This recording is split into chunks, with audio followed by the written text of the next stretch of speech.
Hello, welcome to Truth Sentinel, watching over the truth in the news.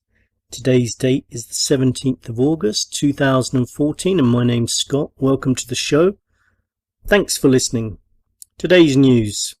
The Russian convoy carrying aid to eastern Ukraine reached the border in the last few days, and there's still allegations that not everything inside it, those lorries, are aid for the people of eastern Ukraine.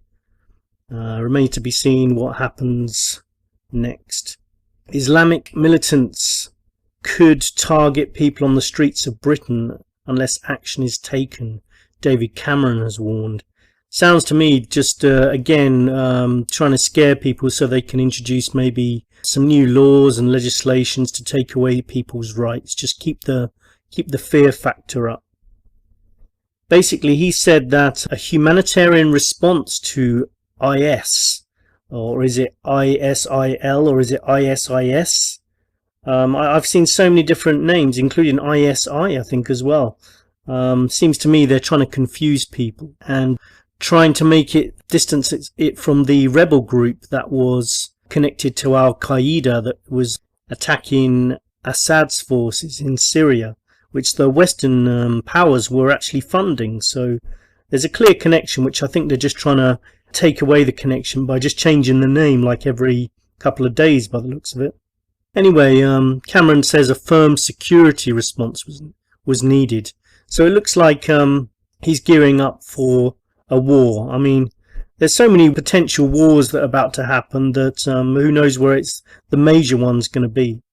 Personally, I'm concerned not about ISIS, IS, ISIL, ISI, or whatever they're called. I'm more worried about what they're planning to do over here with the fear. You know, that it seems that they're actually planning something, and so they're probably planning legislation, or maybe they're going to plan more false flags to get more people involved in wars, so more people die. Listening to the radio today, there's already a fair amount of support for troops going in to Iraq. I was just listening to a popular radio station. Police in Missouri say a man is critically ill after being shot in the street. This was due to protests over the death of Michael Brown, the teenager who was shot by police. They didn't need to kill him, basically. It's a fairly common practice in the US, it seems, at the moment, whereby if you don't do as you're told immediately, that's good enough reason to kill you. So tensions are running high, there's been curfews, now someone else has been killed. You know, and it just shows also, I think, that there's tension in a lot of places across the world, and the idea of uprisings and riots and revolutions, it wouldn't take too much, really, would it? Other news this week, Germany's Foreign Intelligence Agency spied on US Secretary of State John Kerry and Hillary Clinton, German media reports say, and Mr. Kerry and Hillary Clinton don't like the sound of that. I mean, they don't like being spied on themselves, of course. Actually, I mean, I bet if John Kerry was spied on and the results were given to the media, I bet there's a few interesting things we'd find out about him. It's just children's games, basically, tit for tat, like you spied on us, we spied on you. Other news this week, there's been lots of viruses and diseases breaking out, more fear factor. Again, maybe they're going to bring in vaccinations or legislation. This is the outbreak of Ebola in West Africa, which is there's been a lot of fear over that. 1,000 people have died, or I think there were some reports 2,000 in total.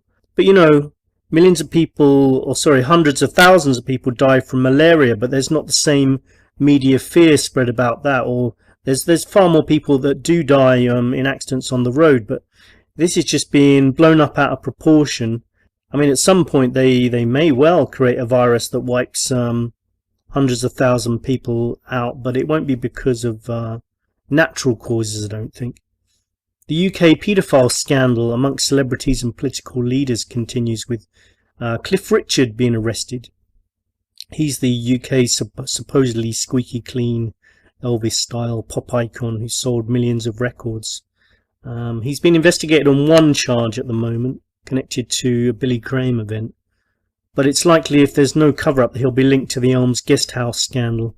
Apparently he used a false name back in the 80s, I think, where and this was a guest house where the rich and famous used to go and take advantage of young boys. It's there that MPs, bishops, celebrities committed offences against underage children. And if everything comes out, it could bring down the government if it was all investigated properly. I suspect at least some of it's going to be covered up. But at least it will chip away at people's trust in their leaders, I hope. I wonder if the powers that be are evil enough to try and escalate war in Iraq and other countries and create situations that will lead to people calling for investigations into child abuse to stop, because it will be considered a witch hunt, and they need their leaders to focus on tackling the war. I wonder if that could be a strategy. I think that's the kind of thing they would do. Sometimes listening to what's happening in the world, and it seems to be getting worse and accelerating, it can lead you to despair. But as our guest today, Gareth Icke, said in our interview, the answer is quite simple. People just need to realise that things will not get better until the citizens of the world come together, say enough, and start respecting each other, looking for peace, loving one another. And I'd add to that, take down the system, get rid of the politicians, rebuild it with a new system and something that works. Maybe that part's not quite so simple, but the first part is simple. We need to start just caring about each other, getting together, and I think we need to take this seriously, what's happening. Things are escalating to a serious level, but the masses, the people, have the power. And if we can all just start getting together, start talking to people, to talk to friends, relatives, start spreading the message of peace, truth, justice, love, get people prepared to march if necessary when the time's right, and to stop any wars that they're planning, which I believe they are planning some wars, possibly even World War III. People still have the power if we get together. We're talking about a very small number of people in the world, our world leaders, who could potentially end up destroying it. I mean, how ridiculous would that be, that we just sit by and let them do it? Let's start putting up posters, organising events, speaking to people, writing music, joining groups, wearing t-shirts. That wasn't a deliberate plug for Truth Sentinel t-shirts, although they will be arriving soon. So if you'd like one, let me know. I'll talk about that later anyway. Also, plan B, have a plan of action when things do go wrong, and if we haven't done enough, plan meeting places for when communication systems go down. Get used to living off the land. Think of a safe place that you could go and live. I'm talking about sometime in the future, so I think we've got some time to prepare anyway. Last episode we talked to David Shaler, ex-MI5 whistleblower, and he had a lot of things to say, interesting things to say. Towards the end he started talking about how he believes he's the Messiah, and I know some people may have found that hard to believe. I believe Gareth's father at one point was also ridiculed for saying he was the son of God. I think maybe his words were taken out of context anyway, but we'll be talking about that later as well. We're going to talk to Gareth Icke about music, politics, the economy, war, news, the rising cost of living, fame, peace. Gareth Icke is a singer-songwriter who writes songs with meaningful lyrics and messages. He's a keen sportsman, and he plays beach soccer, swims, raises money for good causes. He's also the son of David Icke, as I just mentioned. He's involved with some of David's work, such as helping out at the People's Voice, which I believe may have come to an end. I'm not sure. Well, we'll be talking about that in the interview as well. David Icke, Gareth's father, is of course very well known. He's been on Alex Jones. I think Gareth was on one episode as well. David set up People's Voice, has written many books, including The Perception Deception and Remember Who You Are, and Gareth actually wrote a song about that, and Gareth performed at Wembley Arena, where his dad talked for many hours on his life's research about the nature of reality and his interpretation of how everything fits in. It's all connected together, and how we're being manipulated by the powerful few. And I'd be surprised if many people listening disagree with that. I believe that's going to be happening again on October the 25th in Wembley Arena this year in London. I would really like to go to that, and if I'm not abroad, I'm going to try and get a ticket for that. Most people in the UK will know David Icke was ridiculed on Terry Wogan TV chat show. That's how he came into a lot of people's consciousness. He was on the TV before that as a sports presenter, and he was a goalkeeper, I believe, as well before that.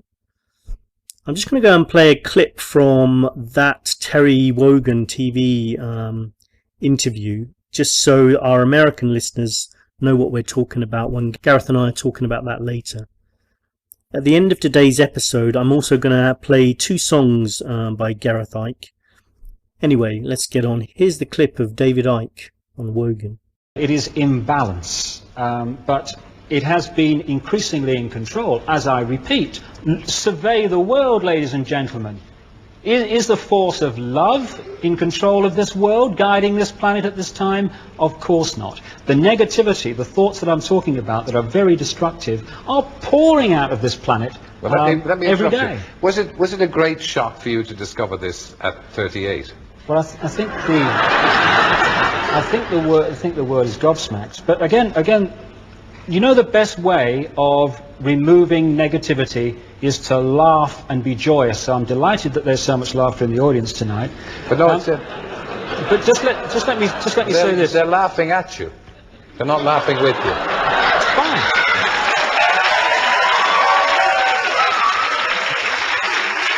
I didn't mean that to be hurtful. Sure. I don't want you to misinterpret it. Tidal waves, eruptions, earthquakes. Well, because of the nature of the way the Earth has been treated over a long period of time, a tremendous amount of energy has built up within the Earth that cannot get out. If it doesn't get out, bang. So this is going to be released in a controlled manner, as controlled as possible, through earthquakes, through volcanoes and such like. If they don't happen, this is not punishment. If they don't happen, there is no... So David returned many years later and put Terry Wogan in his place, and the audience response was much more favourable, and perhaps showed that there had been a slight shift in attitudes. And now, of course, David Icke commands the attention of many thousands of people, hundreds of thousands of people. And some of those natural disasters he talked about did in fact occur. I was caught up myself in the Asian tsunami when I arrived in Phuket, Thailand, just 4 or 5 hours before the water came in, and the bar I celebrated my arrival in was gone just hours later. It taught me a lot about fate. That was on December the 26th, 2004. Anyway, Gareth, David's son, is now making a name for himself in music. Here's the interview with Gareth Icke. So, hello, Gareth Icke. How are you? Hello, very well, thank you. And you? Yeah, good. Welcome to Truth Sentinel. Thank you, thanks for having me. Okay, so I typed your name into YouTube just to do a bit of research, and I came up with a video of you trying to put 350 raisins in your mouth. Well, you did quite well, but you didn't quite get there. Are there any current attempts to achieve? Yeah, I used to do a radio show called the G and Tipper Show a few years ago, and we used to try and break world records, ridiculous world records. And I'll tell you, I was about to say I never achieved it. Once I equalled one, which was how many eggs I could hold in one hand. How many did you get to? 17. That's pretty impressive. It's not bad, is it? The technique is to put an egg between each finger and then build from that. Surely once you've achieved that in life, there's nowhere else to go, though. Well, that's it, yeah. And I must admit, I've sort of struggled with drinking drugs ever since, just trying to get a high. That's terrible. Quite like carrying 17 eggs in one hand. How'd you beat that? You probably didn't notice my little joke I slipped in there as well, saying, are there any current attempts to achieve that? Oh! No, Currents, raisins. Too good for me, mate. Yes. Too good, it's over my head. I need to practice my jokes a bit better. No, you just need to make them slightly more child-friendly for me. Anyway, so thanks for coming on. I wanted to talk first of all about music. Okay. as you're in the music world at the moment, yeah? First question, do you think music can change the world in any way? Yeah, I do. Yeah, because I think it can get a message out there and engage more people than standing on a box in a corner of a shopping centre spouting stuff at people would ever do. So I think definitely it can make a difference, and I think emotionally as well it affects people. When they probably don't realise why it does, but it does. Do you think there's less emphasis on political music or music that has a message these days? Because you get a lot of sort of pop music, so from sort of Justin Bieber and X Factor and stuff like that doesn't have so much of a message, or there doesn't seem to be as much political music as there did sort of in the 60s or 70s. I think there probably is. I just think that the major labels won't touch it. Yeah, you might be right. Yeah. I've sort of turned my back on that side of it. I had a contract. I've had two in my life, and now I'm completely away from it, and I do everything on my own. But when I'm touring, I'd say probably at least half of the bands that I share bills with are politically motivated in their songs. But they're the ones that don't become so successful then? Well, it seems to be that way, doesn't it? I mean, I play with bands that literally blow me away sometimes. And I just think to myself, how on earth aren't you ballistic? How are you not on every single radio station across the world? But, I generally just don't think the labels will touch it. I don't think that they would even be allowed to, even if they wanted to. It's just kind of fast food, fast music nowadays. Everything's cheap and quick and easily forgotten. Yeah, true.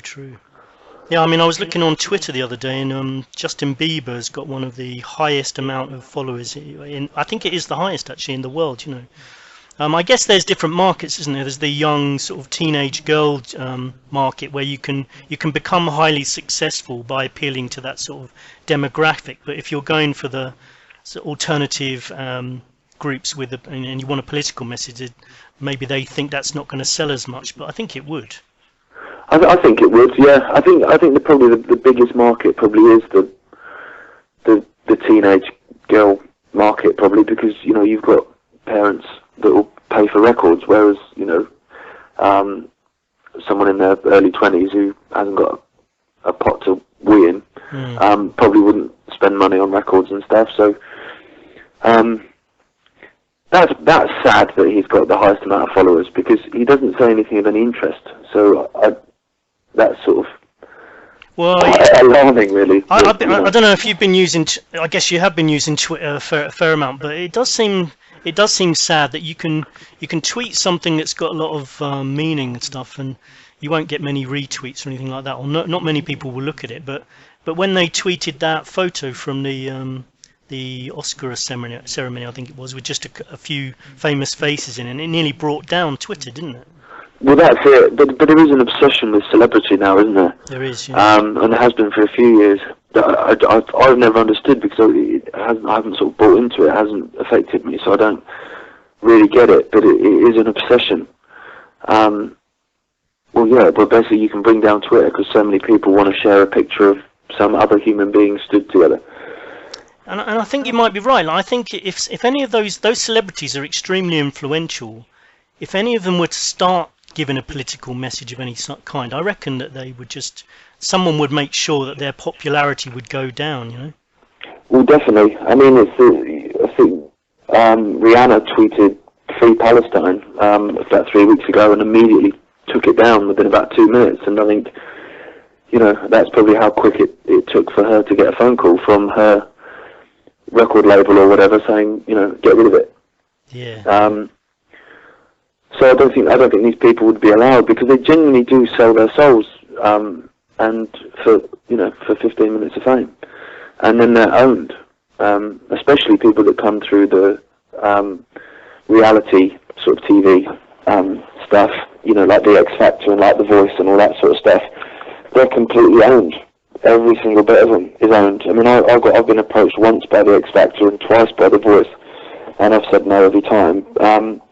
But they own everything. They own all your music, and you to a point where you couldn't go to the toilet without asking for permission from these people. Have you ever been tempted though, like to go on X Factor or to sell your soul to the devil? No, never. No. To be honest, I played the Alouette Festival last year, and I was approached by The Voice. And to be honest, I don't watch TV, so I didn't know what The Voice was. I'd heard of it because you hear people talking in the pub, but I didn't know what it was all about. And they approached me and asked me if I'd go on it. To which I sort of then asked my sister, and she's got a young daughter who I thought was an age that would know what it was. So I asked her, and she was like, "Oh, it's brilliant, I love it." So I thought, well, okay, well, I'll go back to them and see what they're saying. And they said that basically I could play my own songs, and that they were basically the antidote to the X Factor, basically, was how they sold it. So I could play my own songs, and basically, even if I didn't get through to, the final or win it, because, you'd have a floppy-haired 17-year-old who would, melt the country's hearts, which I'm not going to do with my grey temples and weathered face. But they said that even if I didn't win it, that I would have then a contract with them to songwrite for other artists. Okay. And it sounded great to me. So I thought, okay. So I went back to them and said I was interested, but, I kind of wanted to know a bit more about it. But basically put me in the I'm interested box because, I was kind of intrigued by it. And then it turned out that it was all absolute nonsense. And the closer it got to the date that I was supposed to go in and do some filming, I was told that I couldn't play my own songs, and that was never part of the deal.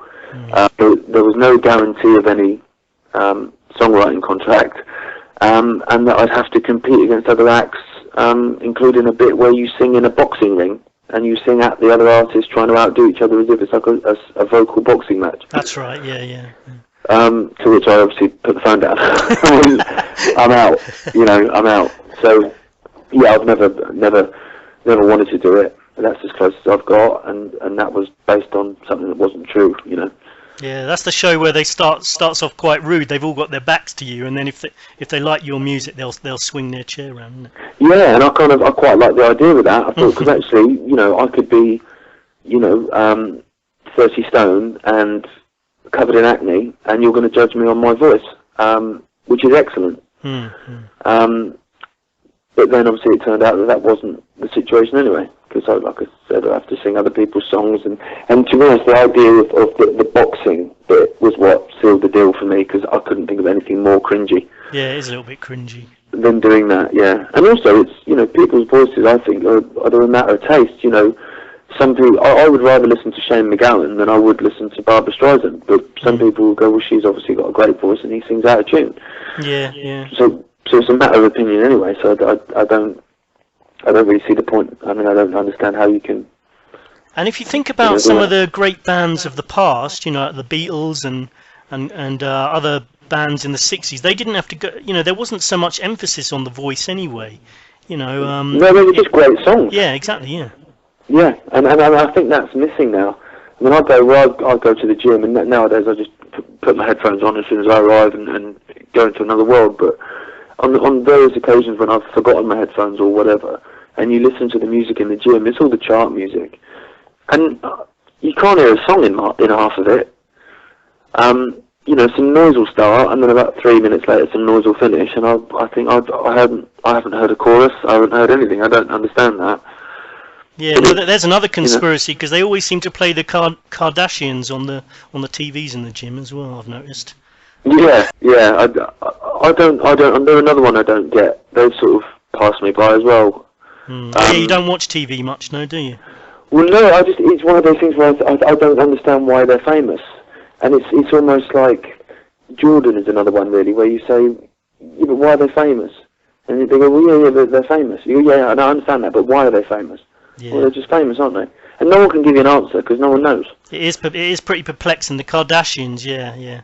I seem to remember my friend said to me that her father was the lawyer at the O.J. Simpson murder. Yeah, it was. I'm pretty sure he was the solicitor that got OJ off. Yeah, and so that makes you, that actually gets your own show, you know. Gets Yeah, you get your own show because your dad managed to get a guilty murderer off.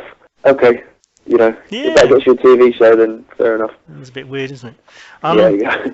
Do you think a John Lennon Yoko Ono style love-in protest could work these days? Sorry, it's a bit of a random question, but it is, isn't it? Did it work then? It got a lot of publicity, didn't it? If me or you did it, no. I would imagine if David Beckham and Victoria Beckham did it, then it would probably make the front page of the Red Tops for a bit, but I can't see that it would make a particularly big difference. I know what would happen if someone like David Beckham did do anything like that and said, you know, peace. It's funny that everyone would laugh at them, wouldn't they? The media would turn around and just laugh at them. Oh yeah, totally. And yet it's not a laughable. It's not a laughable thing. It's like no, it's not. And the thing is as well, it's the way that we've almost been conditioned now that love is like some kind of weird sort of hippie-like word. And if someone says peace and love, then you imagine someone in a sort of tie-dye T-shirt with a couple of crystals in their hand, long hair, unwashed, sat in a field in Somerset. As opposed to just, well, if we all lived like that, then it'd be great, wouldn't it? Yeah. Whereas an aggressive, sort of tattooed gangster rapper, effing and jeffing, is considered sort of cool and something to imitate. Yeah, and people wouldn't laugh at them so much. No. It is almost like we're just sort of, the world is in negative. It's just totally inverted, and if we flipped it on its head, we might be somewhere close to where we should be, really. Absolutely, and things like music and the arts are also given second place in sort of schools and universities as well. I mean, don't get me started, honestly, because I've got a niece and nephew that are both in primary school, and they're both, they're both pretty bright anyway academically, but they're both excellent at sport. And when I was a kid, I was good with words, but crap with numbers. So, you know, never let me hold the key on a night out, because chances are I'll completely get confused. But sport was what I was good at as a kid. And so you used to have sports day, and I would sit in sort of second set or something in all the academic stuff. But when it comes to sports day, that was my day in the sun sort of thing. And nowadays, you're not allowed winners or losers. So when they have a race, even if you're a big fat kid that comes last, you get the same as say my niece who would win the race. And when I spoke to a teacher at Sports Day a couple of years ago, and I was like, what on earth is this? What do you mean you're not allowed to give them first place? Everyone gets the same medal. And she agreed completely, said it was ridiculous. She was saying, you know, because the national curriculum says that it's not fair, that it's because it's you know, persecuting essentially the fat kid. Yeah, no, I've heard about all this sort of getting rid of competitiveness. But then they'll still have a maths test. Well, even in the maths test, you know, I mean, I've heard about Common Core, where you don't even have to get the question right these days. You know, they can sort of justify it that you tried your best. You know, it's like, yeah, like you say, not trying to make people not feel as though they've got something wrong, sort of protecting people a bit too much. The thing is, it kind of works the opposite, in that as much as, you know, you might stop someone feeling bad for coming last, you actually take away the desire to win and achieve. Because people think, well, what's the point in winning? Yeah, no, I don't think there's anything wrong with competitiveness at all. No, I don't at all. I think it's kind of, you're sort of almost celebrating mediocrity rather than saying, you know, they're really good at something. That's excellent. Yeah, it's good to have a talent. It's good to try hard. It's good to make an effort. Yeah, exactly. And not everyone's got the same talent. So, you know, like I say, when I was a kid, sports day was my day in the sun, when the maths test certainly wasn't. But you know, the kids that might come last in the race, when maths test came along, it was their day in the sun. Yeah. And everyone wins. And the fact that you're not allowed that now, I find extraordinary, really. Yeah. Another thing I was going to say, a lot of people dabble in music at university as well. You know, they form bands, and it's one of the only times in a lot of people's lives when they've got a chance to express themselves musically, because you know, let's face it, it's on some courses you do have a lot of free time. If you do like a BA in history, like I did. But once you leave university and you've got mortgages and kids and arrive, for a lot of people, there's no more time to sort of do that. Do you think there should be more emphasis and encouragement to sort of help adults as well get more involved in music and the arts? Yeah, I think so. Definitely. There's a weird kind of unwritten rule that if you're over 25 and a frontman, it's game over as a male, and even younger if you're a woman, as a front woman, which kind of deters people. People get to a certain age and go, I'm past it, bugger it, which I've never understood really. And I think, and the other thing as well that deters people is other people that have done sod all with their lives telling you that it's time to grow up. That's another one that infuriates me. And when I used to live on the Isle of Wight, it was worse here because it's a small neighbourhood. And you'd come back from tour and you'd get it. People that you went to school with, because it's about time you packed in that bloody music in it and got a real job. Like working in a bank or something. Yeah, and you think, well, you sit in an office 9 to 5 every day, or 5 days a week, and, you know, I've just played on the Isle of Jura and sat till 4 in the morning with my friends drinking whiskey and getting paid for it. Who's the idiot? Yeah. I think some of it's jealousy. I get some of that because I travel a lot, and I spend all my money on travelling really. And people look at me and think I'm a bit irresponsible, you know. And and I'm getting on a bit now as myself, and they're sitting in they're sitting in the same job they've had for the last sort of 20 years. But I've had such an interesting, you know, a varied life. I'm not jealous of them, but I do get the feeling that sometimes they say things like that because they're just a bit jealous and a bit bored in their own lives. Yeah, and maybe, to be honest, they're telling themselves as opposed to telling you, actually. And they're just kind of projecting that, you know, it's a lot easier to pull someone down to your level than it is to aspire to someone else's level. And I think you're right. I think there is jealousy in there, and people just think, you know, actually, if you actually went really deep inside them, then they probably wish that they'd chosen to do something a bit different as well. I certainly don't regret. Well, I choose not to regret anything because I don't see the point. I think, you know, everything happens for a reason anyway. But that kind of whole getting a secure job, you know, what does that even mean? Because I don't think there's such a thing anyway. I mean, I could dedicate 15 years of my life straight from school working in the same job for the council and get made redundant next month. Well, what's the point? I remember reading a story of a guy who worked in a company for about 35 years, and then he had some altercation in the car park with someone and punched them. Now, that's not a good thing to do, but the company sacked him. But I just think, you know, after 35 years, you make one mistake and you get rid of a guy. You know, you could have just sat him down. And there isn't too much loyalty. There's none. There's none. And the thing is, I would imagine after 35 years and a yearly pay rise or whatever, and benefits, and he would have been on a decent whack, and they probably got rid of him and brought in a 20-year-old fresh from uni on half the wages. You know, I mean, that stuff goes on all the time, and you know. There's no loyalty in it because it's money, and that just seems to completely rule everything. Yeah, I was going to ask you something about that. So you mentioned you're going to a festival tomorrow, is it? Thursday night I'm playing a festival, yeah. I was going to say about money and businesses. Do you think there's a lot of music festivals have become too corporate these days, too organised with a lot of businesses involved? Yeah, hugely. Yeah. I mean, especially down here on the island. The Isle of Wight Festival is the big one here in June every year. And when that launched, it was launched as a kind of for the island sort of thing. And you would have Isle of Wight companies could be there and blah, blah, blah. And years later, it's not that at all. It's all big, major multinational corporations coming in and doing stuff and then taking all the money off the island. And, you know, and then the sponsorship, they were right off against tax, and it is massively corporate nowadays. I mean, I played Wickerman Festival in Scotland last month, and that was the opposite. That one's still kind of quite alternative and bohemian and well, good basically. But yeah, you're right. Most of them have become very corporate, and you know, full of wine bar tents with swanky corporate people there on a jolly drinking free champagne, which I'm pretty sure has nothing to do with the arts, really.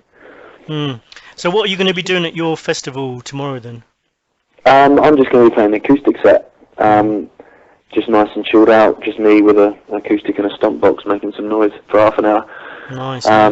Yeah, and then I'm off on holiday the next day with the missus for a week in the sun, which I've been looking forward to since my last week in the sun, which was this time last year. Yeah, an all-inclusive, typical England guy sat in a football shirt in the sun drinking lager for a week. Listening to Spanish music for it instead. Yeah, hopefully, yeah, and there's flamenco guitar. I'll tell you what, I play the guitar as well, probably not as good as you, but I try and dabble, and I would love to learn flamenco guitar because that music is really amazing. It is, yeah. I must admit, I went to, because I go to Scotland every year and tour the islands for a couple of weeks, and I was out on Tyree, and we played the Tyree Music Festival, and the musicianship there, with a lot of the sort of original, sort of authentic Celtic music, is unbelievable. Is that like folk music? Yeah, but to a whole different level. I mean, I was... One night we went back to the backstage area and tucking into a few beers and stuff, and people just picking up fiddle, and someone else picked a guitar up, and they just started jamming. And I was just like, and then some guy sort of leant over to me and goes, "Yeah, to hand me a guitar." I was like, "You're having a laugh. I'm not competing with you." Like, just, unbelievable. And I think that's kind of like, I feel like about that, like that you were saying about the flamenco stuff, that you just look at it and you just go, "Do you know what? I would love to have 5% of that ability to be able to do that." Yeah, to improvise and stuff like that. Oh yeah. But the thing is, on the islands, I mean, there's to be honest, there's not a lot to do. I mean, some of the islands we play on have got a population of about 80 or 90 people. So, especially in the winter when it's pretty bleak, people just sit and learn instruments, and so their musicianship is unbelievable, through the roof. Yeah, I mean, maybe that's the way life should be. If we all had a bit more free time and we all lived in smaller communities and had a lot more free time, we'd all be becoming fantastic musicians. Well, I think people should have more free time, but they don't. I mean, people just work constantly. You get up first thing in the morning, stuff some toast down your face, and then go to work all day, and then come home in the evening tired, stuff some food down your face, watch some telly, and go to bed. And repeat, And with the economy the way it is these days, and the cost of living, people have to work even longer hours as well. Yeah. I mean, I find it all the time. I mean, I'm 32, but I'll go into shops and I look at the price of stuff and I think, geez, I swear my wages haven't gone up as much as everything else has gone up that you're buying. Yeah, and occasionally you read in the newspaper, the economy, the depression is over. This is coming from the government, but for everyone I know, it's not over at all. People are struggling.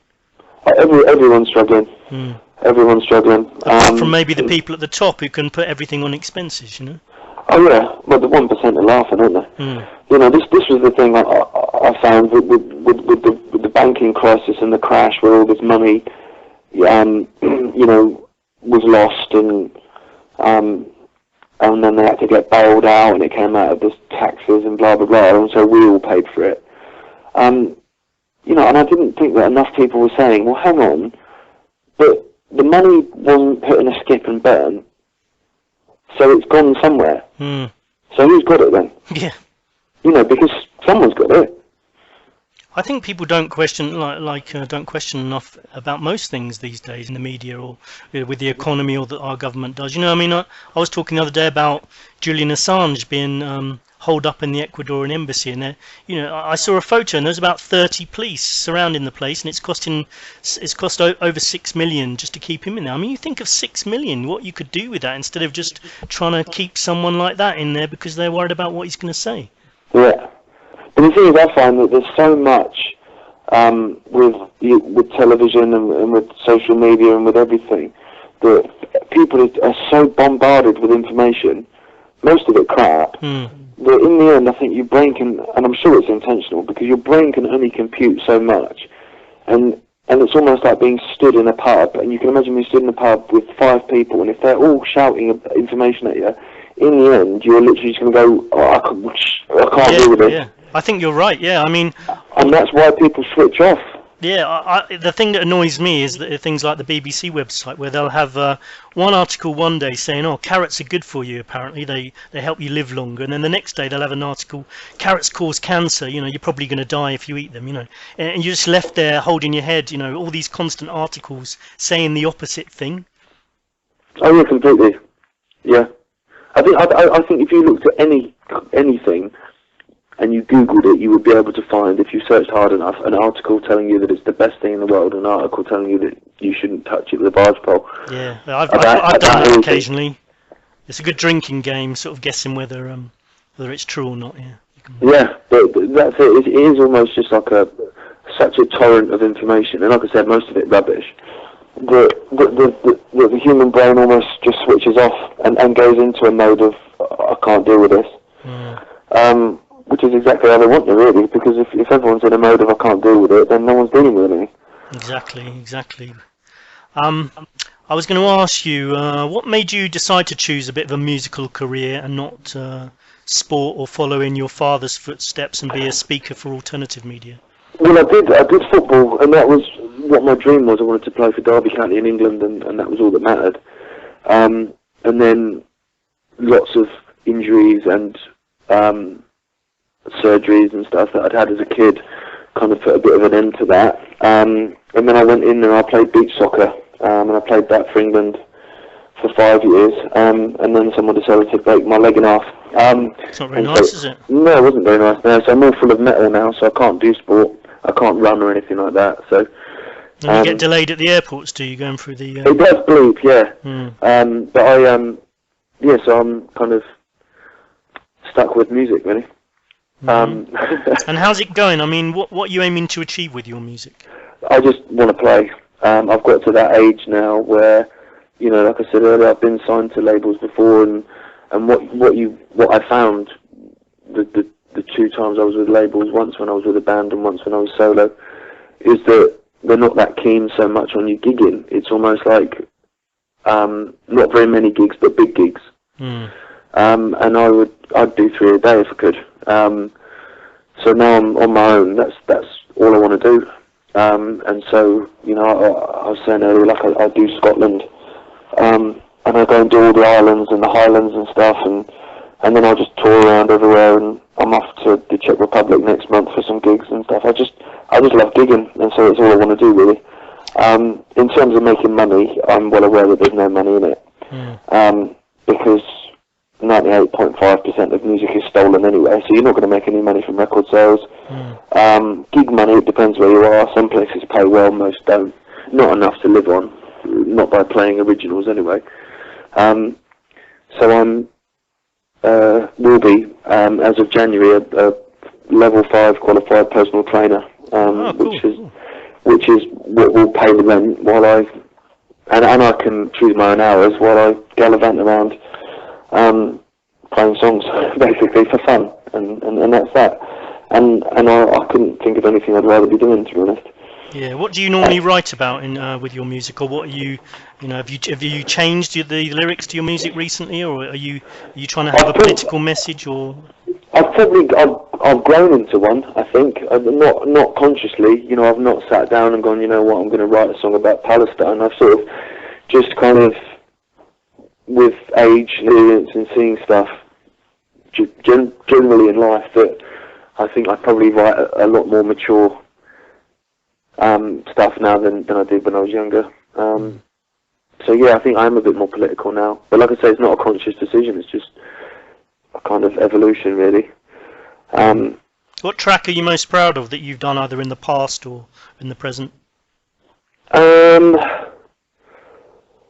be honest, I always love the last song I've written, which has tended to be actually a bit of a fault of mine, really, because I always just want to play all the new songs, and I kind of forget about old songs that people might want to hear and are actually like decent enough songs. So I'm working on lots of songs at the minute that I really like, but it's probably just because they're new, and so they're relevant to me now, sort of thing, in terms of subject matter. But in terms of proud, I don't know, really. I'm not that proud of my own stuff, to be honest. And I'm not, you know, that's not me sort of fishing, but generally I just kind of, I just enjoy doing it, but I don't really think about it too much. So, like, for instance, once I've recorded an album and I've got the mastered copy sent back to me, I'll listen to it and I'll say, yeah, no, I like the mastering work, that's good, and then it goes in the cupboard, and I never listen to it again. You've written a book as well, I believe, How Not to Be a Rock Star. What's the idea behind that? I mean, why wouldn't you want to be a rock star? It was basically, I was stood in a venue in Glasgow. I'd just done a gig. This was about 5 or 6 years ago, and I was chatting as you do over a few pints of beer, and I started telling some stories, and so did other people, about life on the road and whatever. And I told one particular story, and this guy said, "You're talking rubbish." And I was like, "What?" And he accused me of being a liar, because he was like, "There's no way that story's true." To which I called a friend over and was like, "Can you verify this for me, please?" Which he did. And so this guy went, "You know what, you should write a book, because that's just insane." And so when I got back to the Isle of Wight, where I was living at the time, I spoke to my old bandmates, and I said, I'm thinking about writing it down, because I think, so I don't forget it, basically. And so they sort of thought that was a good idea. So it's just basically a book about touring as an unsuccessful punk rock band that failed miserably, but got into some ridiculous situations and some ridiculous scrapes.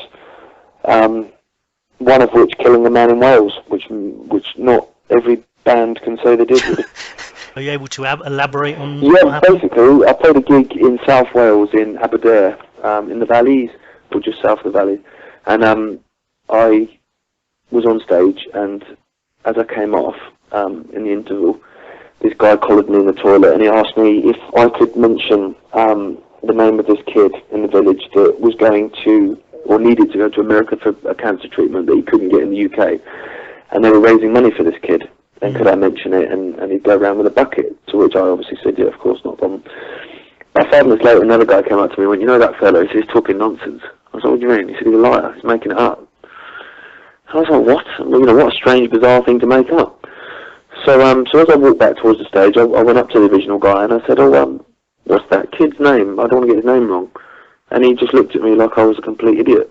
And he couldn't remember the lie he told me. So he gave me the ump, to be honest. So then, at the end of the set, we were doing a dance competition to win a T-shirt and stuff, and there were these sort of drunk Welsh people. And obviously, if you've got a microphone, you're basically God, essentially. So I was shouting at the venue to get this guy up to dance. And he was going, "No, I don't want to dance, I don't want to dance." And I was going, "Get him up, get him up." To which they forced him up. And then a couple of minutes into the song, he clutched his chest and keeled over and hit the deck. Oh, blimey. And was brown bread before he hit the floor. That'll teach him. To which I turned to the guitarist and went, "Pack up the gear, pack up the gear, pack up the gear. Time to We're go." out here." So that's just one of the bizarre stories that happened. So I just wrote it all down.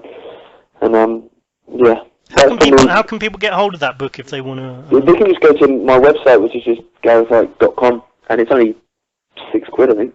So it's as cheap as chips. And I've had lots of good feedback on it. People have read it more kind of out of a, let's see what this Wally's written, I bet it's rubbish, and have then come back to me and said, actually, I wanted to think it was crap, but I really enjoyed it. So that's How Not to Be a Rock Star. How Not to Be a Rock Star, yeah. Because I figured, there's so many books out there if you go into any sort of music section in Waterstones or whatever, and it's all about success, isn't it? Yeah, the story's always written by the victor, isn't it? And it's kind of, and then I vomited in my Bentley. And I just thought it would be nice to just have a story of a real rock and roll band that failed, like 99.9% of rock bands. Would you turn down success, though, if it came knocking on the door? I think it depends what terms there were. And depends what you term as success, I suppose, as well. Well, exactly. Money has never interested me. I wouldn't know what to do with it if I had it, and I've never had any, so it's not something I'm going to miss. I'm not bothered. Yeah. If you have that sort of attitude, because I have that as well, then you're probably not going to do the things that you need to do to become rich anyway. No, but it's never interested me. I've never seen the point of it, and most of the people that I know that have got a few quid are the most miserable people I know. And because they've got money, they're worried about losing it.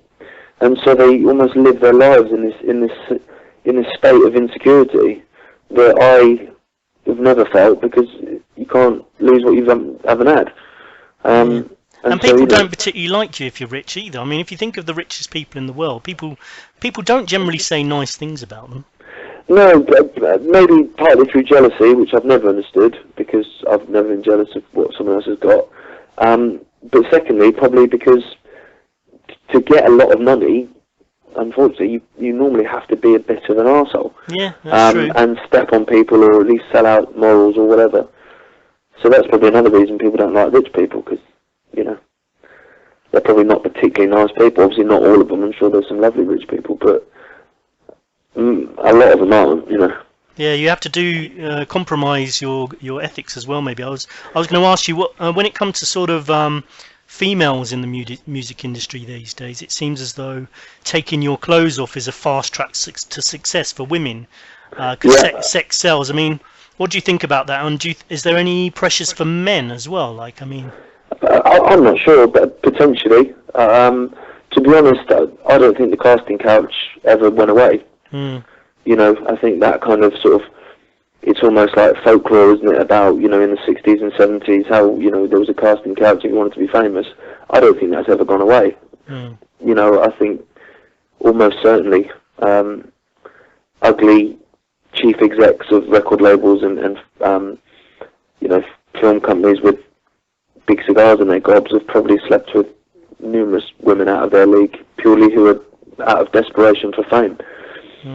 You know, I'm sure that goes on. And to be honest, it probably goes on with men as well. It wouldn't surprise me at all.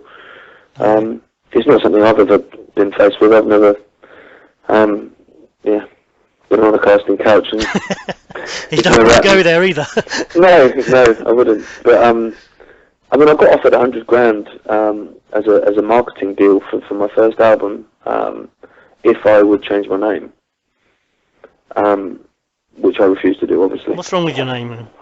Well, just because of my dad, basically, to remove any of that, and which I obviously, you know, told him to shove it up the backside. Yeah, fair enough. So he's never interested me. I've never wanted it badly enough, if I'm honest. Certainly not badly enough to sell my soul. Sounds to me like you've got too many ethics. To be a big, fat, rich rock star driving a Rolls Royce, almost certainly, yeah. But I'm quite happy with my flat and my McGann. Yeah, fair enough. Nothing wrong with McGann's, no. To be fair, 120,000 miles, it's taken me to gigs and it's never let me down, touch wood, so yeah. Good. I was going to say, we hear a lot about Satanism and the Illuminati symbolism in the music industry with stars like Katy Perry and Lady Gaga. What do you think about that? Do you think there's something to it, you know, with all the rituals that people have said they do on the stage? To be honest, I don't know enough about it. An uneducated opinion would be that it wouldn't surprise me.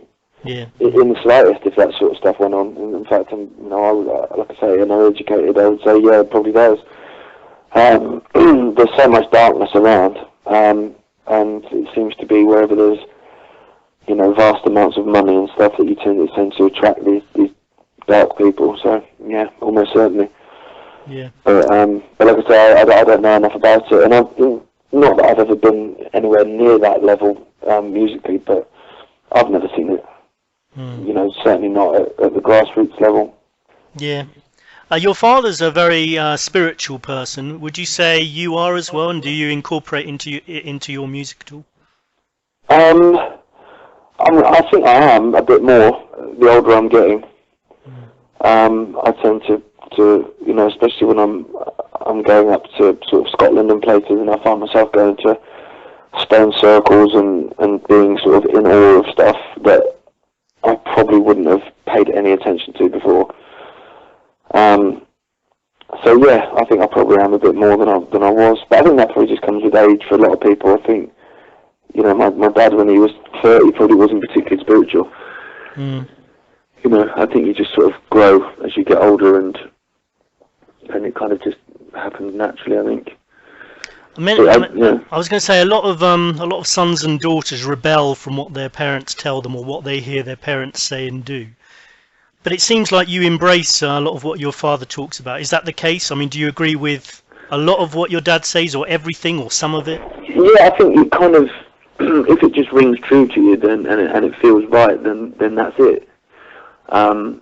So yeah, and also I think when I went into music and stuff, and I was younger and you know, wide-eyed and whatever, and I saw the level of the corruption and you know, being offered money, like I said, to change my name and all that kind of stuff, and I saw it, and I just thought, you know, what he was saying just made complete sense, because I'd seen it firsthand.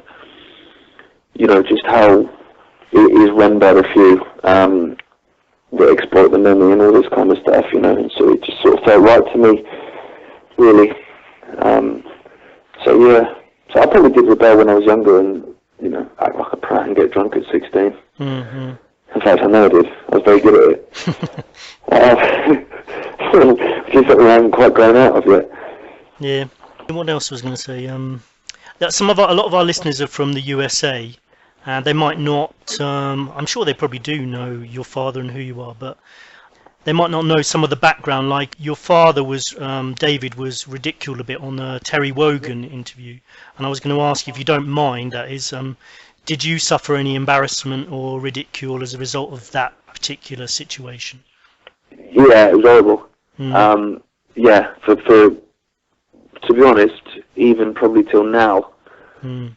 I mean, the last couple of years, I've had lots of kind of people coming up and apologising, which is quite odd when it's sort of, you know, 20 years after the event. But yeah, it was not nice. I mean, there was I used to get followed to school by reporters, and they would be outside the house, and I had, you know, friends that I knocked about with, their parents were offered money to tell them bad things about my family. Mm.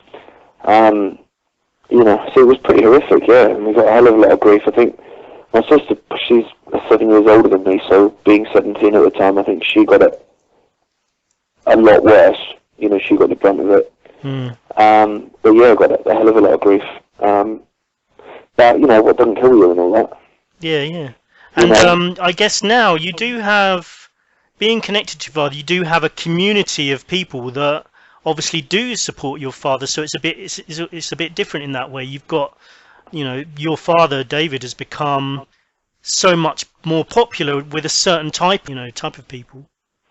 Yeah, I think as well that, you know, the more stuff that he says that comes true, it kind of, if your angle is to ridicule and take the mick, and say someone's insane, obviously every time something that they say is proved true, it kind of kills your angle a little bit.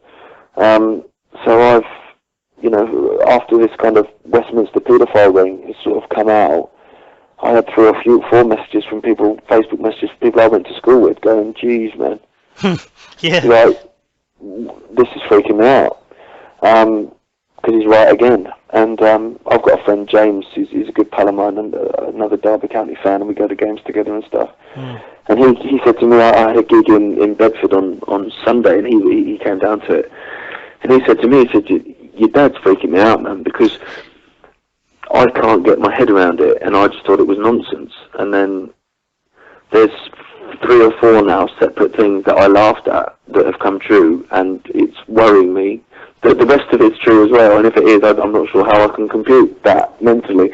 I think a lot of people can understand that, because if you get involved with investigating some of these conspiracy theories, they do sound ridiculous. Some of them really do sound ridiculous, but the more you delve into them, the more a lot of them appear to be true. And after a while, you're just left thinking, "Oh God, you know, what kind of world am I living in?"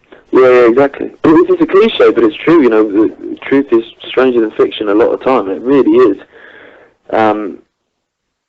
You know, some of the stuff, it is freaky, and I understand that. You know, and I understand that people who have lived, you know, a sheltered life, especially on the Isle of Wight, like I said to you before when we had a wee chat, I said that, you know, in terms of the wake up or the mass awakening or whatever's happening, it's kind of bypassed the Isle of Wight a bit. It's sort of a bit of a lost cause, and I kind of understand that to a certain extent, because it's so shut off and so sheltered that, you know, if you've lived 25, 30 years, 50 years of a life completely sheltered, and all of a sudden someone's telling you something that is completely on another planet from your life, then I can understand, you know, why people just think it's mental. Yeah, absolutely. And can't get their head around it. I do understand it. Yeah, I mean, and like I was saying before, especially with, say, married people who've got kids and they're working and they're so busy, the only things they catch are really the mainstream media, and they don't have time to do. You have to investigate these things yourself to actually find stuff out, because investigative journalism is dying quite a fair bit over the last. It's died a fair bit over the last 20 years, I think. Well, yeah, I mean, also the best news you're going to get now is from the internet, because all the news companies, all the corporations and newspapers and the online stuff, in terms of, like Guardian Online or whatever, they're all owned by a handful of people that are in the club anyway, so they're never going to give you the truth. So, and that's what 90% of people are being fed. That's what their truth is. Their truth is what they read in the Daily Star. So to then, give them a completely opposite point of view is, some people can't really cope with it. For me, it's different. I've grown up with it, from day naught, basically, to question everything. So, and you talked about a mass awakening. I think it's true, but I'm not sure. It's difficult to gauge whether the numbers of people are rising in this stuff. But you're probably in a better situation to see, because you get involved with some of your dad's stuff. You were mentioning about looking after the forums and things on your dad's website. Have you seen interest grow in these topics? Yeah, definitely. Yeah, 100%. And for me, it's kind of because I have three separate lives, in the fact that I have my musical life, where I'm surrounded by musicians and promoters and people that go to gigs and like music and drink lots of beer and eat kebabs. And then I have my football life, which is obviously not playing anymore, unfortunately, but going to Derby County every week, sitting in the pub, drinking beer, talking about football, eating kebabs. So there's a theme with beer and kebabs. But then there's the other bit, which is obviously this part of it, which is running the forums and sort of playing Wembley and doing stuff with my dad and to do with this sort of information. And what I've found is that the three separate lives aren't separate anymore. In that I'm sat in the pub before Derby County games, sat with a bunch of beer-bellied lads covered in football tattoos, talking about the Rothschilds, which wasn't happening 2 years ago, let alone 10 years ago. So the fact that what society would probably perceive to be the uneducated, which is the beer-swilling football fan, are waking up and seeing it for what it is. And so I think, that for me is a mass awakening that I've seen, that I've seen personally. The fact that people across those separate lives aren't, like I say, they're not separate anymore. People are just kind of talking about what's going on in the world and stuff. Yeah, which is good. I mean, it's excellent. And when you do your fitness instruction, are you going to have kebabs and beer as part of the actual training system? No, to be honest, I'm quite good these days, actually. I don't really drink that much. And I might treat myself to a kebab sort of once a month. Damn, but, I thought you'd come across some revolutionary new fitness system.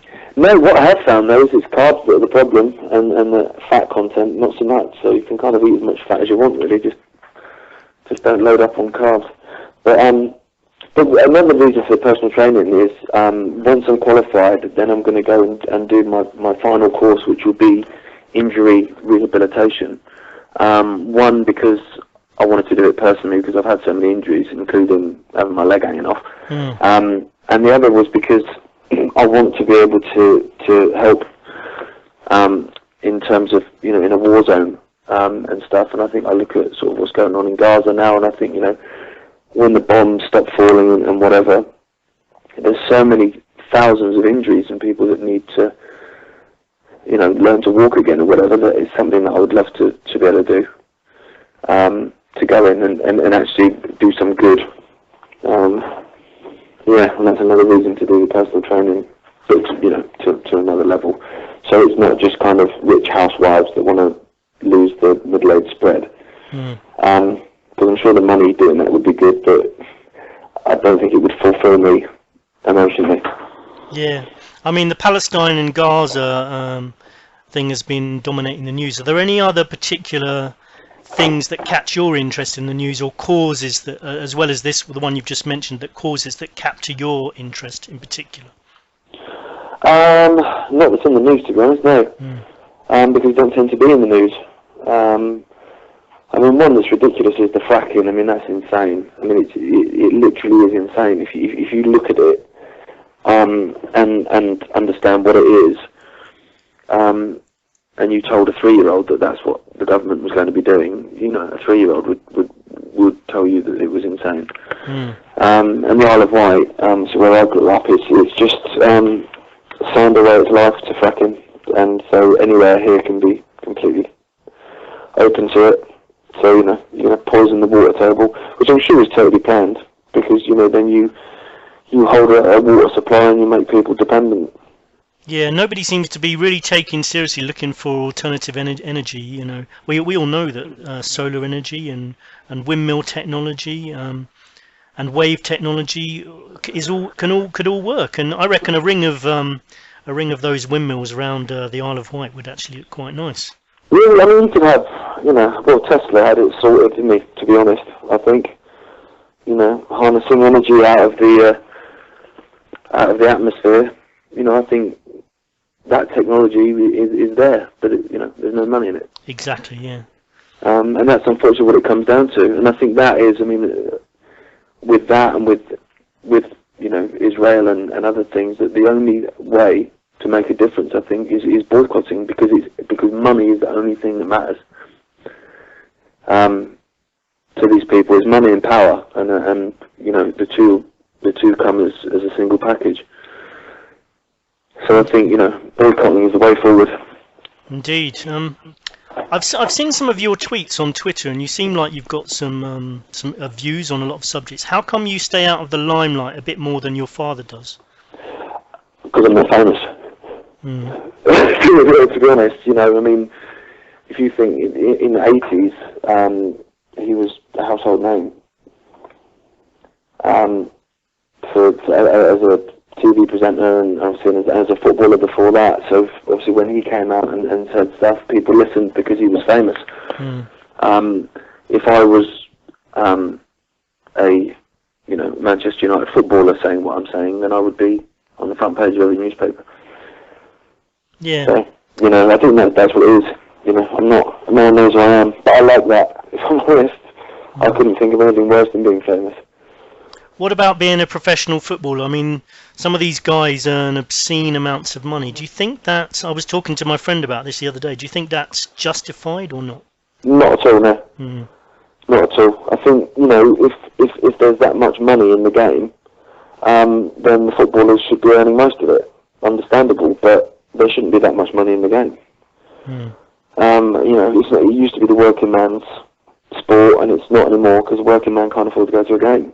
Yeah, I mean, they wouldn't get, you know, if people going to see the match were able to buy tickets for sort of £5, then the players, they couldn't play the players the amount they do, so they could give it back to the fans, couldn't they? Yeah, exactly. I mean, to be honest, I'm lucky being a Derby fan and a season ticket holder and stuff, because I don't feel that I get ripped off there. A season ticket is £300 for every game.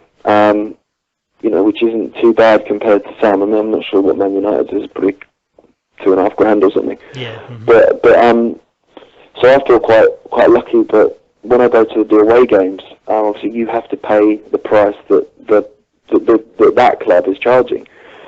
And you know, I went to QPR 3 or 4 years ago, and they wanted £50. And I paid £20 at Derby for one ticket, £50. And I couldn't believe it. And in the end, Derby refused, and they said that they weren't letting their fans be charged that much. And so I think Derby actually subsidised half of each of our tickets themselves, so we paid 25. But that was bizarre. You know, how you get £50 to sit down for an hour and a half? Yeah. I mean, it's insane. You can't justify that. I mean, I think Arsenal are about £75, I think. It's not just football though, is it? I mean, I went to the cinema about 6 months ago after travelling for some time, came back to England. I was just shocked, like how much they wanted me to pay for a ticket. I mean, it was about £20 for a ticket plus a Coke and some popcorn or something. I was just blown away. I couldn't believe it.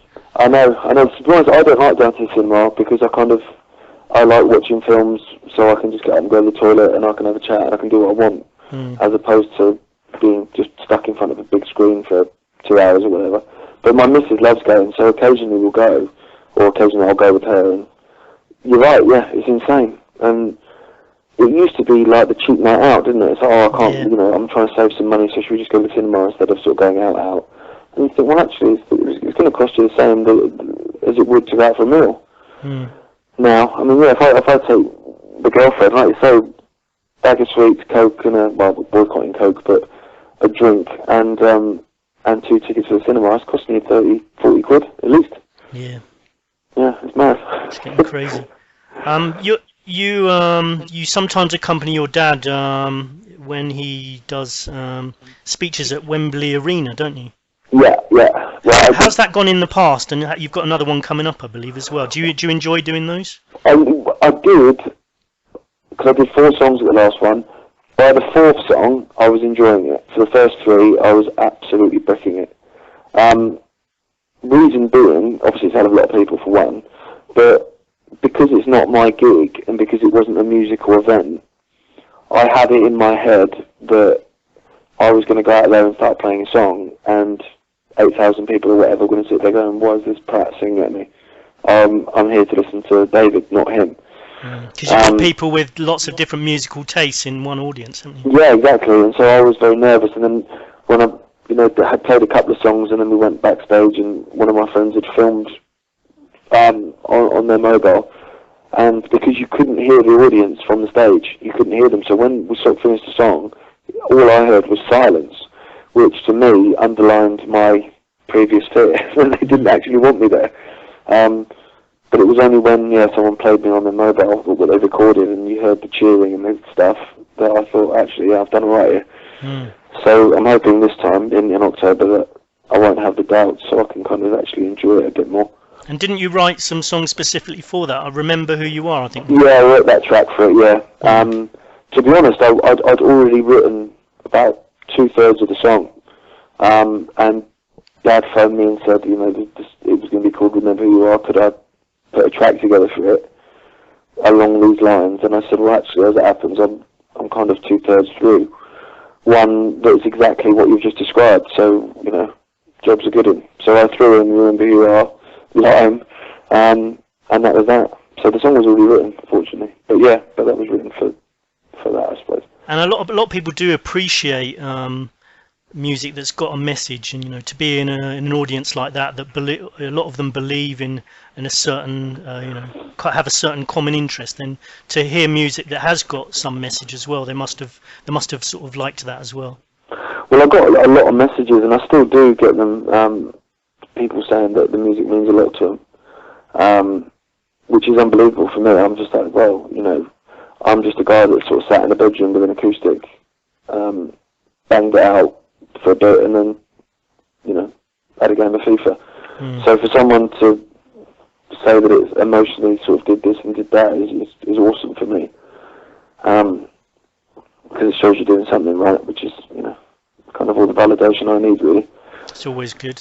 Yeah, and we get a fair bit of stick as well, which is always fun. If you go to any of my videos and look at the comments, there's always a few having a go, but you can deal with that. It doesn't bother me. Yeah, I've been insulted many times, so it's sort of water off a duck's back, really. Yeah.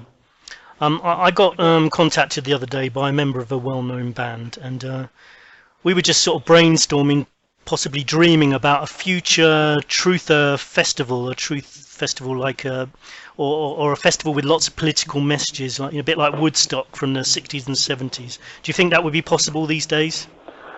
I think it would. Yeah, it would be a really, really good idea, actually. There's a lot of red tape. I know that when you friends that have put on festivals or gigs and stuff, and the council never make it easy. They never make anything easy. But I think it'd be great, yeah. I mean, and it'd be sometimes nice to have a festival that's not, like we were talking about earlier, you know, hijacked by corporations, you know. they'd probably try, but you could try and stop them, couldn't you? Yeah, I don't see why you couldn't do it. If there's enough people. I mean, sometimes it's tragedy and wars that sometimes create the best music. If you think about the Vietnam period, you know, some of the music around that time was just fantastic. Yeah. And then if you think, you know, about the grunge era, which was, you know, what really got me into music, and all those American bands coming out of Seattle and stuff, you know, and that was a real powerful time as well politically, with, you know, America in a bit of a mess. Yeah, it captured the mood a bit. You mean on stuff like Nirvana and I mean, but that was, you know, that was during the first Gulf War, wasn't it? That stuff. So that was, you know, almost like their Vietnam. But you know, for the second Gulf War, I think we got, I'm not sure what we got, JLS or something. It's not quite the same. No. I was going to ask you, People's Voice, that your father set up some time ago. You got involved with that as well, didn't you? And you were trying to encourage some new bands to come on. How did that go?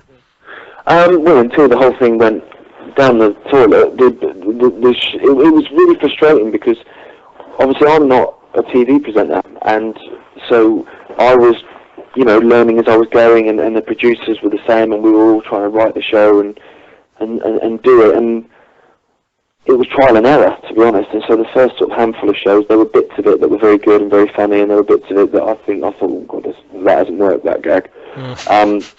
And so when we got told that filming was ending, and we all said our goodbyes and whatever, I think it was the 11th or 12th show, which was the last one, we'd nailed it. And so we were all so gutted because we'd finally got the show where we wanted it to be in terms of the format, and the delivery and everything. And so we peaked, and then it was cancelled. I mean, there might be some people listening who knew about the People's Voice and don't know what the current status is, or even who don't know about People's Voice from the USA. I mean, what is the current situation with it, if you're able to say? All I know is that it went into liquidation, and I only found that out from Facebook. And then it's been relocated to California, and it's registered there now. Is the show? I mean, are they still broadcasting at the moment? Not that I know of. I don't think so. No. And that's it. That's all I know. I mean, when we got taken off air, because of sort of financial reasons, which was upsetting because the band cost 20 quid to make, so it was a cheap show. It cost a crate of beer and a pizza and 3 pizzas or whatever it was, which was for the bands. Apart from that, everyone on the show was a volunteer. So, so we would have liked to have carried on doing it because, as far as we were concerned, you know, it wasn't losing a lot of money. But when it did get cancelled, I was assured that it would be back, and that, you know, it was just a bit of a break while they tried to sort out financial things. And so obviously I was still excited by it, and I was still being approached by bands to come on the show. And then, yeah, like I said, I found out on Facebook it had gone into liquidation. It was like, oh, okay. I'm guessing we won't be making any more then. Which is disappointing.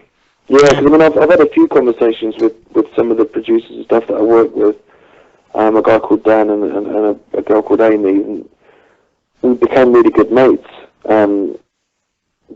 doing it. And as I said, we nailed it by the final show. So we were all really gutted because we felt that you know, it was just such a waste because we finally got it there, and you know, we were putting out all these bands and these comedians and these artists and stuff that weren't getting any exposure otherwise, and we felt like that we were actually making a difference, and then it sort of just was swept from underneath us, which is disappointing. But you know, who's to say that we can't do it again on another channel or another format or whatever? Exactly. I mean, you can't take away the experience from what you went through, and you could prove valuable in the future. Yeah, definitely. I mean, it was good fun as well, and the bands were excellent, you know, and that was really good because I love music, obviously, otherwise I wouldn't play it. So for me to also, be doing the show on a Thursday night, sort of hanging out, watching really good bands play. It's not a bad way to spend the evening. It's not a bad spend. No, exactly. I mean, I used to drive down from Derby to London and film, and then drive back sort of through the night. But I just love it because, like I said, you just got to watch really good bands play and then have a chat with them afterwards. It's like the perfect groupie lifestyle. That's fantastic. Yeah. Listen, I'm probably going to come to an end now, but I just wanted to say thanks very much for coming on and speaking to us today. No, thanks for having me. I've enjoyed it. I'm basically chatting, which is what I do anyway. It's just you're recording it. And put in a good word to your dad if you can. It'd be nice to have him on sometime as well. I will, yeah. I will, definitely. Thanks. And I'm going to play 2 of your songs. I'm going to put them in after I finish the recording of this interview. They're called Get Your Love On and Beat Up. Can you explain what they're about before we end? Beat Up that was my last single. That's basically about what it says in the tin, being beaten up, metaphorically, and getting up again, and rising, which I think is what the human race is doing. Yeah. It's basically been beaten up and downtrodden for too long, and it's about time that we sort of stood up and said there's 7 billion of us, and we're not being dictated to by 1% of you anymore. And Get Your Love On is basically the same as that. In a sense, it's kind of like, for want of something more artistic, sort of just love each other and make your own rules, and instead of being completely overwhelmed by the authority and whatever. But what I'm going to do for Wembley, I'm going to release Get Your Love On for that, and we're going to press 2,000 CDs just solely for Wembley. And sell them for £1, and the profits will go to Gaza, which is, I'm not very good at maths, but I've done some loose calculations, and with the cost of making the CDs, whatever, it would work out that we'd probably be able to send about £1,500 to Gaza, which is, a lot of money. That's brilliant, So hopefully that can, I'm told, because my family, like so my dad, my mum, my sister, myself and my brother have for want of a better term, adopted a family in Gaza. So we send them money every month, and it's about £100 to feed a family for a month. So obviously £1,500 is going to make a bit of difference. So, that's excellent. Yeah, so that'd be good. Hopefully, if we can sell them. It's such a simple message, isn't it? To sort of love one another and be good to people, but it's not actually happening. It's quite a simple idea, but it's not actually happening around the world, is it? Yeah, it is. It's the 10 Commandments, isn't it? I think it was George Carlin sort of just puts them down into one, which is basically don't be a dick. and that's it. And if everyone lived by that, and it's that simple, just don't be an arsehole. Yeah, you're right. How do you explain that to people who are being arseholes? I sometimes just wonder how do you get through to them, Exactly. What annoys me, I think, is people overcomplicate things. And you say, you know what, if you had no soldiers, you have no army, no war. Simple as that. If every soldier went, I'm not fighting, it would be over. People go, nah, it's not as simple as that. It is though, isn't it? Yeah. It is that simple. It's completely that simple. And people try and overcomplicate stuff. Oh, no, but you'll always have tyrants, and you'll always have this, and you'll have that. And there's always an excuse for why we should stay subservient and in crap. As opposed to just going, you know what, you're right. Actually, that is true, but let's just think about that for a second, because I sort of agree with you, but if everyone did that but one country didn't, and they started attacking everyone, what could we do then? Well, call them America, I suppose. But that's the thing, isn't it? But then that's where you have to really specify the word everybody. If everybody did it, because the thing is, you think about the Second World War. When I've walked around war graves in northern France, and it's bizarre because all the Allied ones are white graves and all the German ones are black crosses. But you look at the ages of them, and Steve died from Eastbourne at 22, and Stev or whatever from Berlin died at 22. They're just kids. And the thing is, I think if they were sat in a pub and they weren't at war, they would probably be having a game of pool and getting on really well. And it's 2 leaders above them that have sent them to their deaths. Yeah. And I think, if both of them just went, you know what, I don't have a problem with Steve from Respawn because he's done nothing to me. Exactly. And they shook hands and went down the pub. It would be as simple as that. And that actually happened, I think, in the First World War when it was Christmas. They sort of all stood up and had a bit of a party and then went back on killing each other, Yeah, they had a game of football, didn't they, in no man's land on Christmas Day, yeah. It's crazy. But that, to me, just underlines just how ridiculous it is. The fact that you can have a game of football and then sit the next morning, get up and blow the right back's legs off. It's mad, isn't it? And I guess, if there was one country that were going to attack everyone else who decided to choose peace, then if everyone stood up and said, fine, just kill us then. I mean, how long could other soldiers just shoot people who weren't fighting back? At some point they would just stop and think, we can't do this anymore, Yeah, I honestly think that fixing the world is far more simple than people will let themselves believe. I agree. If everyone, or at least a large majority of people, agreed with each other that this was the way to go, then we could solve it all. But it's just getting everyone to agree, isn't it? It is, and I think that's kind of, the first thing that would have to go for that to happen would probably be religion, to be honest. It would have to be religion, and it would have to be the perception that monetary wealth is what we should all be aspiring to. If you lost religion and you lost an obsession with money, then I would imagine you would lose war overnight, because that's all they are ever about. I'd add another one to that: land as well. The obsession with being part, of your particular area of land, like countries. So we come back to the John Lennon song, "Imagine," really, don't you? Yeah, well, yeah, exactly. I mean, he kind of nailed it, didn't he? And people see that as a beautiful song, but always a bit airy-fairy. Well, it's how it is. If we could all just get along, if you look at the human body, we're all the same, really. Just different variations, but we're all the same. Yeah, I mean, personally, I think it's okay to have a faith, but as long as it doesn't bother anyone else, and as long as you're not going to try to stipulate that other people have to agree with the rules, and you're going to kill them if they don't, Exactly, and to be honest, I think most people, in fact, I'd go the 99.9 of them, are like that. I mean, I went down from Derby to the Palestine protest in London on Saturday, and there was me and another guy, but the only two white people on the particular coach we were on. Everyone else was Muslim, from different areas of the Middle East, and then obviously a lot that was sort of born and raised in England. And we had a great time, a really good laugh.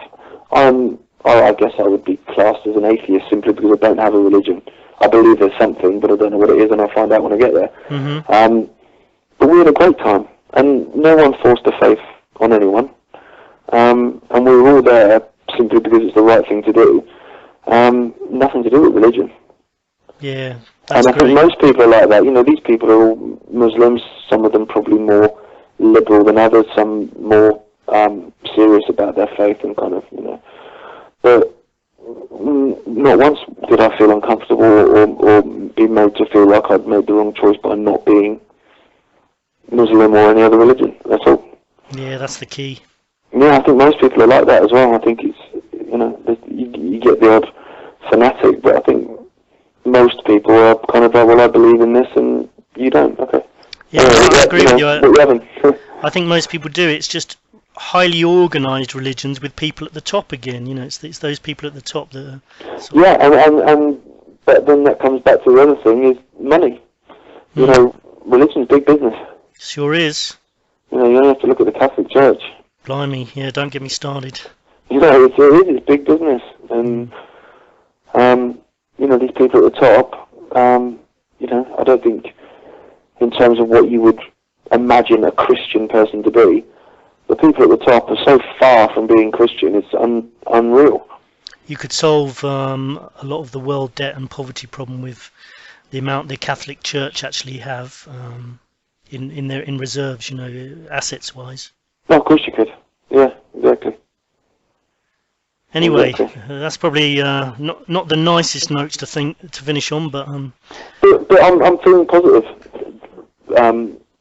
Genuinely. And I actually feel more positive after Saturday, because there was 150,000 of us marching in London, and I was just looking around at these people, all different shapes, sizes, colours and creeds, and I was just thinking, do you know what? The world ain't that bad if this is happening. And we were walking down Oxford Street, like I say, 150,000 people, and people were coming out of the Primark and coming out of the shops and stuff, and applauding. Just regular people shopping, and they were applauding as we were walking past. And I was just like, you know what? I really a lot more faith actually in humanity after that. Thanks, Gareth. That's a much better note to finish on. Thank you. Oh no, thank you so much for coming on, and hope to speak to you again in the future. Good luck with your festival and your trip abroad soon. Thank you very much, and thanks for having me. Yeah, cheers. Catch you later. All right, take care, mate. Okay, bye. Bye-bye. Great to talk to Gareth there. I hope he's having a good time on holiday. I think I need a holiday actually. I guess everybody needs a holiday. There's something about just lying in the sun, forgetting about everything. Anyway, must stop dreaming. Remember, blind belief in authority is the greatest enemy of truth. Albert Einstein. I added a donations button to the About section on the YouTube channel, as I mentioned in the last episode.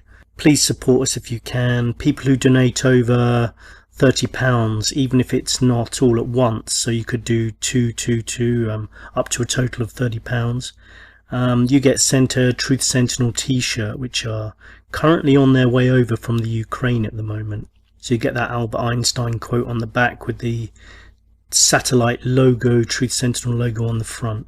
If you do hit the £30 mark of donation, send me an email with your address and your name, etc., and I'll send you the t-shirt. I'll try and include postage and packing unless you live in Australia, and then I might have to add some. Even then I think it should be okay. I think it's quite cheap to send one t-shirt even to Australia, so that should be included.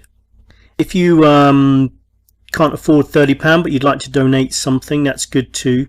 I will give credits to everyone who donates, so you'll be official sponsors of the show. I wanted to reassure you that this channel will never charge you for listening. Any requests for donations or products we might try and sell are just purely to survive in this temporary involuntary system we currently live under, as I said before. I wanted to thank Denise. I'm just going to mention first names of people who do provide donations. Denise, thank you so much for your support and sponsorship for today's program. Additional thanks to Kieran P, a musician, you know who you are, for your promotion efforts as well. Don't forget to come and say hi, get in contact on Facebook, Twitter, email scottsentinel9@gmail.com. That's scottsentinel9@gmail.com. On Twitter, just type in Scott Sentinel. On Facebook, the same. I'm going to give you a list of possible topics, and I want to appeal to anyone who's listening who's an authority on any subject to contact us. Topics coming up in future episodes could include honor killings, time travel, the Dyatlov Pass incident, religious cults, any news events that need addressing, parallel universes, the control of scientific fact, health and food truths. If you're someone who knows a lot about nutrition and the truth behind what we're eating, please come on and talk to us. There's many more topics, you know, that we could talk about, including the fact that history's been rewritten, laser weapons and new weapons technology, Area 51, Hitler escaped and didn't die immediately after the war, Agenda 21, Protocols of Zion, New World Order, Chemtrails, Mothman, Philadelphia Experiment, Skull and Bones, Secret Societies, the Vatican, the Georgia Guidestones, the Secret Past of Obama, Angels, Miracles, the Power of Positive Thinking, Pedophiles in the UK or internationally, of course, Superpowers, the CIA, Life After Death, Dreams, Walt Disney and Satanic Symbolism, the Illuminati, Global Warming, Holographic Universe, Philosophers, the Ark of the Covenant, Noah's Ark, Serial Killers and Voices, Aliens Amongst Us. I could go on. If you know a lot about any of those subjects, please come on and email me and let me know whether you'd like to come on as a guest. Don't forget, I'll be playing 2 songs of Gareth Icke shortly Other shows that I've listened to which I can recommend, Hagman. Probably need to be more of a religious nature if you want to listen to them. I quite like their shows. Freeman TV, great if you want to find out more about the satanic symbolism and the Masons. Mark Cocking, who came on this show once, he's got a new show. Have a look on my Facebook page, you should find links to his show there. John Gary, the taxi driver who came on this show once before, he's got his own website. You can find him by doing a search on John Gary, Jongery. Another one is Peter Wicker and Truth is Stranger Than Fiction, which I actually did a recording with Peter Wicker the other day. You can catch that on his channel soon, or you can catch it on here in a week or two. That's Truth is Stranger Than Fiction with Peter Wicker. David Icke, of course, excellent website with some good news articles on there, some great videos. There's a YouTube channel as well. I was thinking of having debate shows from time to time where we'll talk about a particular question and we'll present the facts about each particular side of the argument, test theories, and then maybe get people to vote at the end. If it's popular, we could have a regular one every few months. We could have a vote button at the end of each episode. Let me know what you think about that. Sponsors, advertisers, financiers, please contact us to start negotiations. We might need to add a slot to promote something related to truth. It could be a book, a show, an ethical product, etc. Please let us know. scottsentinel9@gmail.com. Okay, well, thanks for listening. I'm going to leave you now with two of Gareth Icke's songs. One that I believe has only just been released. As we mentioned in our interview, the names of the songs are Beat Up and Get Your Love On. Hope you enjoy listening to them. Thanks for listening to Truth Sentinel. Catch you later. Goodbye. Beat up, beat up, beat up, beat up and beat up. I will clean up, clean up, clean up, clean up and clean up. Yeah, we'll stand up, stand up, stand up, stand up, be counter. Rise up, rise up, rise up, rise up and glow. Rise up and glow.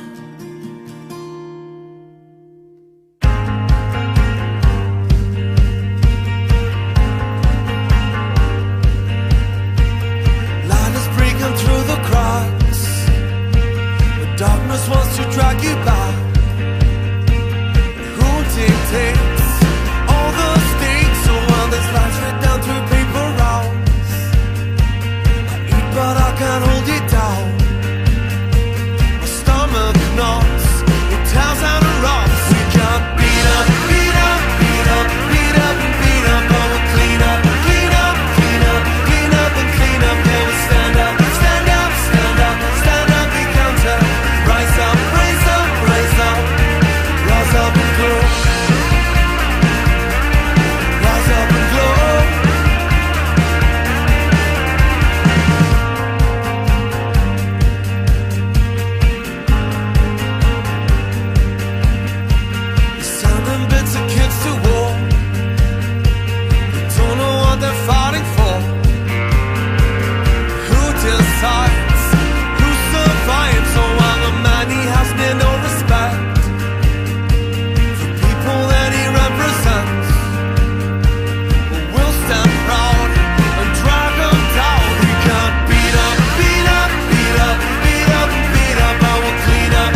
up, beat up and beat up. I will clean up, clean up, clean up, clean up and clean up. Yeah, we'll stand up, stand up, stand up, stand up, be counter. Rise up, rise up, rise up, rise up and glow. Rise up and glow. Rise up and glow. Rise up and glow. Rise up and glow.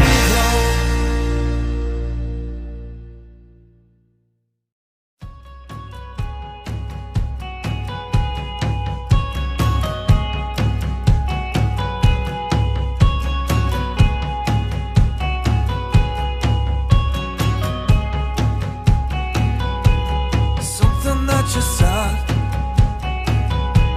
spinning round my head. You said the goodness isn't dead. If we believe and act, do you abide by the law, or do you write your laws? Do you abide by the law, or do you write yours? Get up, get up, get up, get up, just get your love on. Get up, get up, get up, get up, just get your love on. Get up, get up, get up, get up, just get your love on. Get up, get up, get up, get up, just get your love on.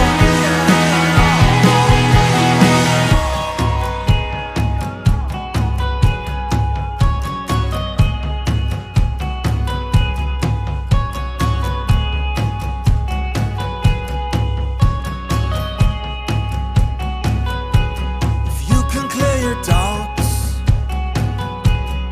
you can cure yourself. For your power is a mouse, reaching high into the clouds. Do you abide by the law, or do you write your laws? Do you abide by the law, or do you write yours? Get up, get up, get up, get up, just get your love on. Get up, get up, get up, get up, just get your love on. Get up, get up, get up, get up, just get your love on. Get up, get up, get up, get up, just get your love on. Take some madman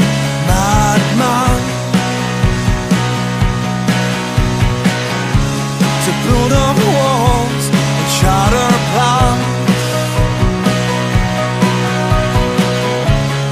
Take some madman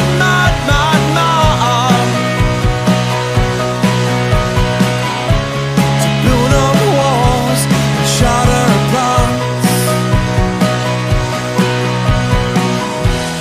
Do you abide by laws?